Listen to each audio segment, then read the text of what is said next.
The sun is shining on Randy Hudson's pecan farm deep in the heart of Georgia. He needed a strong growing season after struggling through a prolonged rough patch. It has been a roaring hell out here at times in the last couple years in more ways than one. He's replanted after losing some 20% of his most productive trees to a hurricane. And financially, he is still smarting from the tariff war between China and the United States.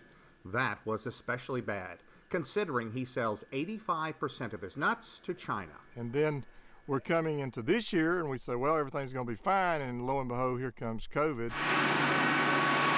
He usually has about 40 employees working the fields. That number has been cut nearly in half. Safety meetings are routine with his transient field hands. We know to keep our distance, right? Yes, sir.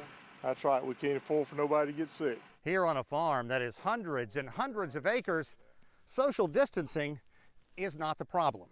Of course, Hudson has concerns about his family, especially his young grandchildren.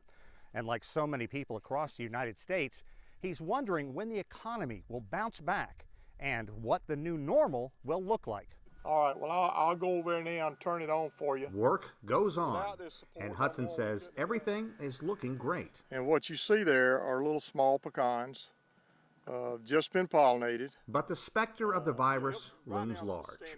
Hudson wonders who will buy his pecans come fall harvest. I'm more concerned about cranking this economy back up, not here, but also around the world, for the economy to get back and for people to begin to go back to normal. Soft-spoken and country smart, Hudson holds a PhD.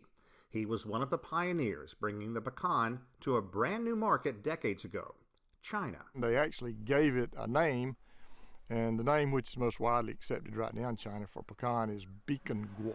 China and the United States, his two top markets, hit hard by the coronavirus.